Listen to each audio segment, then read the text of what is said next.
I've got 4 emergency alerts. Now the first one comes from Claire Edwards. I have said that the danger to humanity is ultimately going to be manifest further down the line, but it's being seeded now. So there is an immediate and real danger. This is what we're going to look at now.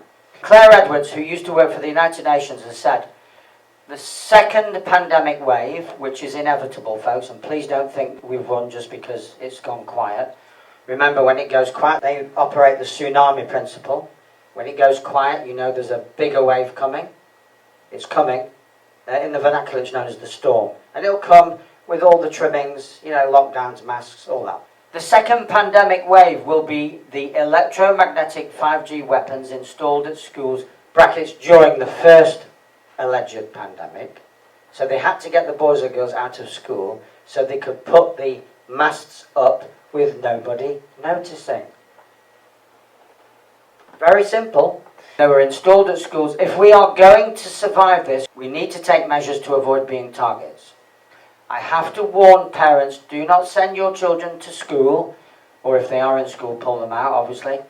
The intention is to declare that the children are infected with the new virus X, which could be avian or Ebola or Marburg. It doesn't matter. It really doesn't matter. They don't exist.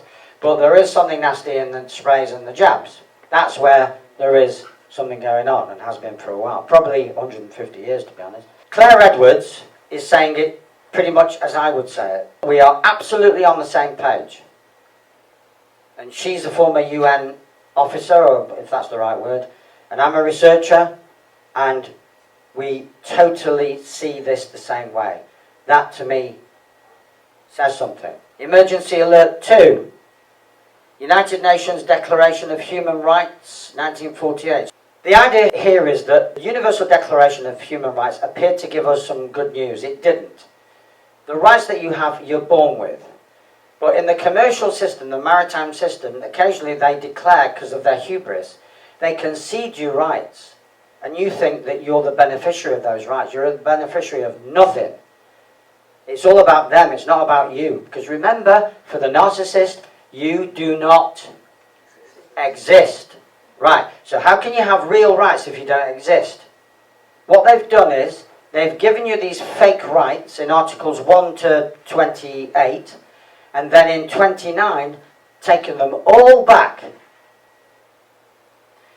Because it says, Article 29.2, paragraph 2, everyone shall be subject to limitations determined solely by law. In other words, what rights you have will be taken off you in certain circumstances by statutory enactment. Because your rights under true law are untouchable. Even God can't touch them. They are what they are, that's it. For the purpose of securing due recognition and respect, here we go, for the rights and freedoms of others. But those others don't exist either. They're taking back what pitiful rights they appeared to concede to you and said, in the interest of others who don't exist either, those rights can be eliminated, can be removed. And of meeting the just requirements of morality, public order, and the general welfare. So in other words, if they call pandemic 2, for the benefit of others, you lose your rights. Am I making sense? That's also woven into the Civil Contingencies Act. So we don't just have this as an international convention, we have it, every country has got this woven. In America, I think it's the PrEP Act. In other words, globally and locally, your rights, your purported legalese commercial rights, which you think are your human rights, can be annihilated for the greater good. But the greater good is always for the system and the bankers and the globalists and the reptilians, or whatever you want to call them. It's never for you. And it says in the end, in a democratic society. Well, now that we know about how schooling works, we now know that even the very idea of a democratic society is gaslighting. That's Emergency Alert 2. They're on the rampage, they're coming for us, particularly the kids, and they can dissolve our rights Boom, like that. Now, they're not actually dissolving our rights, because you only have the rights that you stand up for. We're talking from their perspective. So when they do what they're going to do, they will feel that they are completely justified. And they'll point to the Civil Contingencies Act in this country, I think it's 2005, and they'll point to Article 29.2 of the United Nations Declaration of Human Rights 1948. In other words, we will have no redress in their legal system. Well, we're at war anyway, so you could argue that, all's fair in love and war. Do not for 1 minute depend on your so-called human rights if the shit hits the fan, because in a nutshell, you don't have any. And this is another reason to follow Stephen's progress on land and soil, because you don't need human rights on land and soil. You've got standing. And then it just becomes a numbers game. If enough of us do it, then we stand on our rights on land and soil. Job done. Emergency Alert 3, WHO Pandemic Accord and the amendments to the International Health Regulations 2005. The proposal is to make the regulations binding. I take about 6 to 10 hours out of my life every day to keep tabs on what's going on. Activity, it relates to my professional or working activities, so that's why it's 6 to 10 hours a day. But if you're doing other things, you should still be taking an hour to 2 a day to get your head around what's going on, so that you can proceed accordingly with clarity and confidence. Remember Hosea chapter 4 verse 6, my children shall perish for lack of knowledge. Don't be those children perishing for lack of knowledge. Now, perishing might not necessarily mean dying physically, but it may mean ending up in a kind of mental health crisis because events have overwhelmed you because you didn't prepare for them.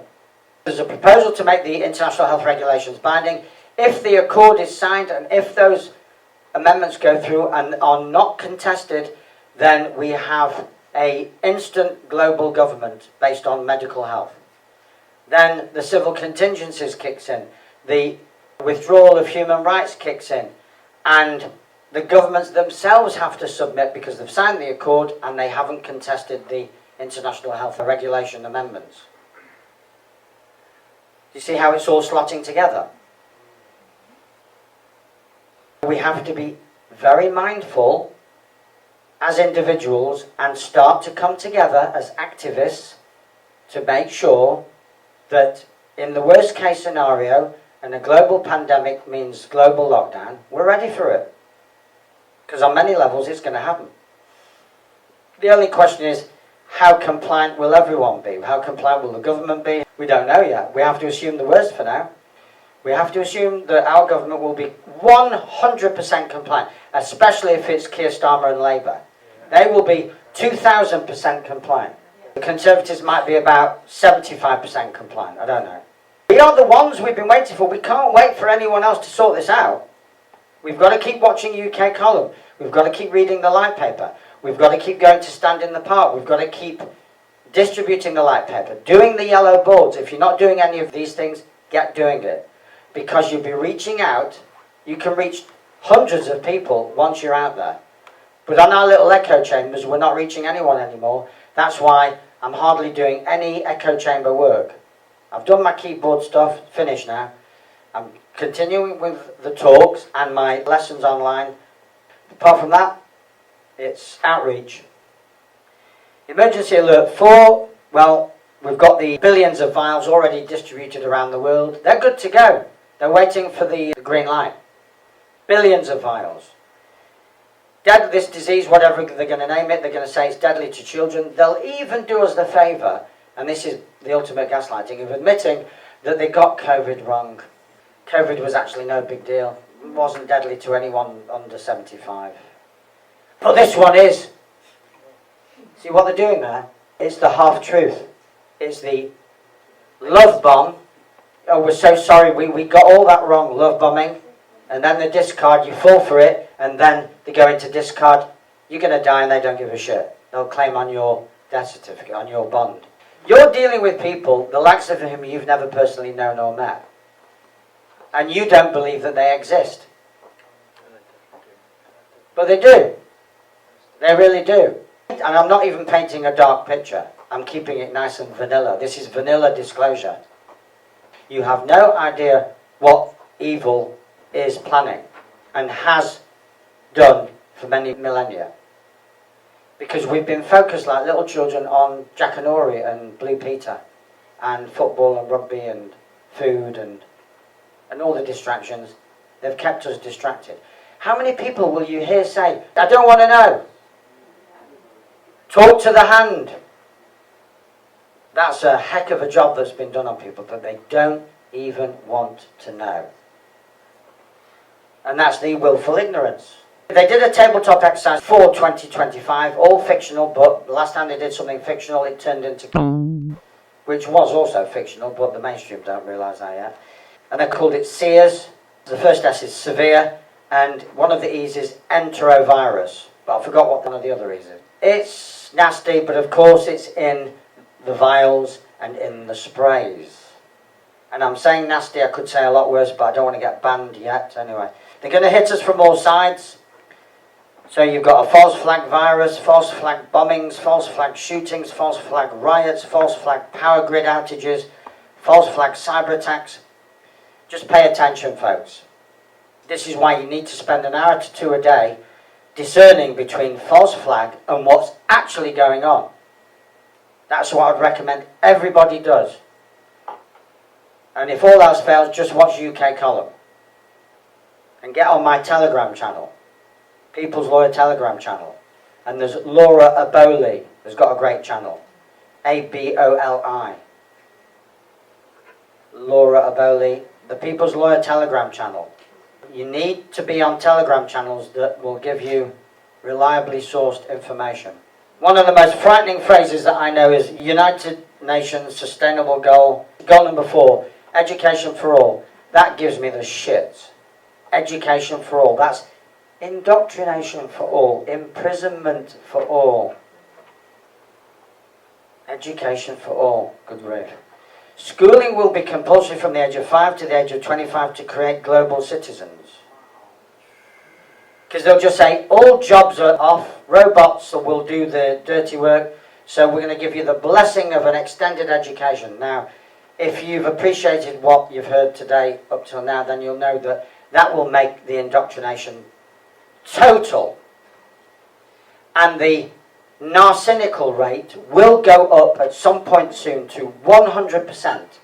If you're in school till you're 25, there is no chance that you can retain your soul dignity and soul integrity. Zero chance. Zero. I'm going to use a phrase that I'm borrowed from the rollout of the first pandemic. When it comes to boys or girls and schooling, it's safer to wait. In other words, wait until the schooling model has been destroyed, and then we can give them a proper education. I would say wait until the age of 25. Send them to school after their brain is fully developed. And so they have a fully functional BSometer. They are in their power. They know who they are, because they would have had time and space to work it out. They've been practicing skills for 20 years, so they will be brilliant musicians, sculptors, painters. They'll have interpersonal skills. Now they're ready for a bit of study. And even I would say, go for it. They would have worked out exactly what they want to study and how they want to study it. And it won't be in a school. It will be in some kind of environment which is more individualised and personalised. The idea is there's no rush to study. Most of the things that I've studied, I studied after the age of 40. And the things that I studied before the age of 40 were utter bullshit. Remember the FFFs, the 4 fundamental freedoms: time, location, thought, expression. If your time is being compromised, if your location is being compromised, if your thoughts are being monitored or surveilled or rejected, if your expression of all that and of yourself is being challenged or judged, then you have a serious problem, or your boy or girl has, that needs to be addressed right now. Which means pulling out of school, pulling yourself out of the job environment, get your life back. Sending a boy or girl to school is at best misplaced trust and Stockholm syndrome, and at worst child neglect, child abuse, or even child sacrifice if they end up dead through suicide or through abduction into the networking. Who knows? So this is dramatic language because I'm trying to burst this bubble of indoctrination that nice things happen when you go to school. Because it's the opposite. It's a crime against humanity, especially now. It probably always was.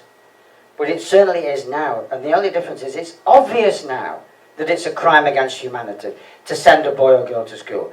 With the one exception, that they are desperate to go to school and they'll hate you and threaten suicide if you don't send them.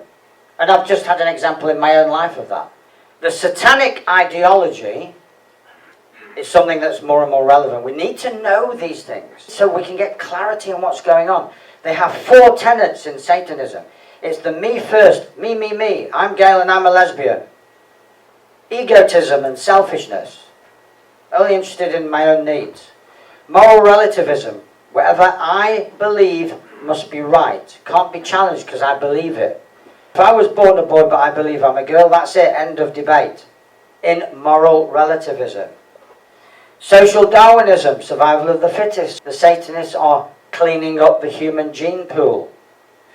And eugenics, well, they're using superior class ethics to divide the wheat from the chaff. The greatest paradox is that both the light and the dark are doing the same thing. The light is giving the gift of life to those that are ready for the gift of life.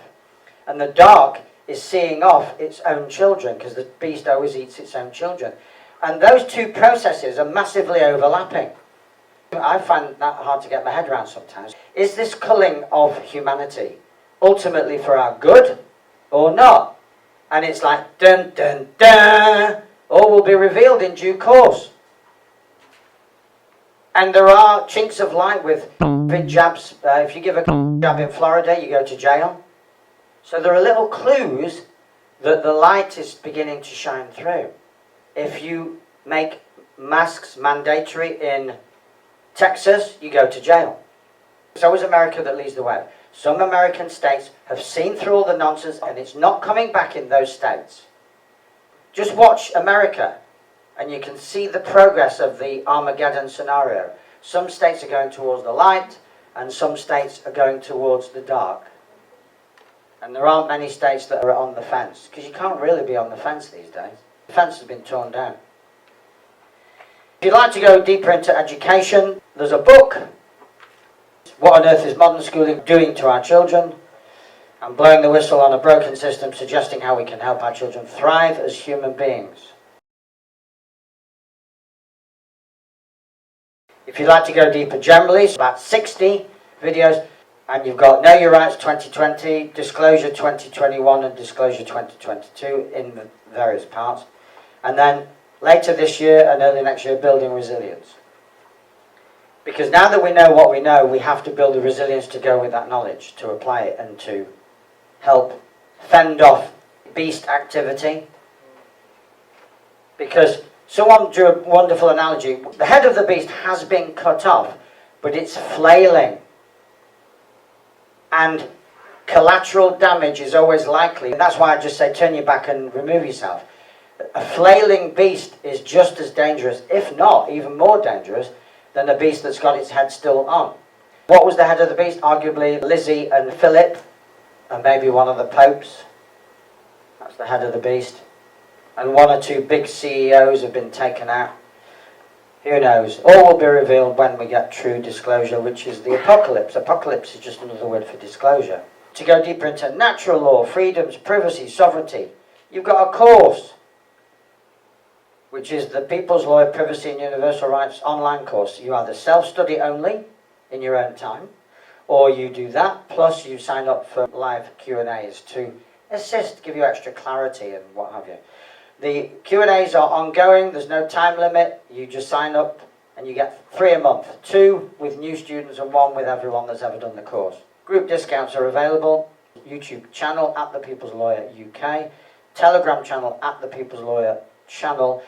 Remember, for every hour spent teaching, in inverted commas, a boy or girl, they lose 1 hour of potential fun, spontaneity and true self-directed learning and growth. Asimov, just reiterating what I said before, quote, the only education is self-education. And with the gifts and talents coming through in these latest generations, they are enough. If we are enough, they certainly are enough. The two biggest obstacles in life to progress forward and to stave off tyranny, laziness and cowardice. Be ye not lazy, be ye not cowardly. Get ye arrested. Don't be frightened of being arrested, it's no big deal. And it will calm you down. And what doesn't kill you makes you stronger, according to an ancient Chinese proverb. So I'm not saying go out there and deliberately spit at a policeman. I'm not saying that. It's just that just do what you have to do with gentle, self-loving, respectful contempt. And if it means that you get arrested, then so be it. But I've got the school protection card and I've got the personal protection card that will give you ammunition to minimize the risk or minimize the harm and damage from threat or actual arrest. I didn't come to play the game, I came to change it. 5 quick ways to collapse the matrix. 1, and I'm sure I'm preaching to the choir here, stop vaccinating. Ever again. 2, stop sending boys and girls to school. Well, we spent 4 hours talking about that. 3, keep using cash everywhere as much as possible. 4, turn off the telly. 5, leave your mobile phone at home more and more frequently. I think realistically, very few of us are ready to detach completely from the mobile, but let's leave it at home more and more and more and more. I think we can do that. Birds born in a cage think flying is an illness. Remember the fleas that you wouldn't fly out because they got used to being limited in their movements, so you take the lid off the jar and they don't fly out. Well, the other side think that our expression of freedom and individuality is a disease. That's what they think. That's why they call us nut jobs. So we have to come to terms with that, turn that around in some way. And just remember, if all else fails, you are enough, and you know that you are in truth. Thank you very much for your patience.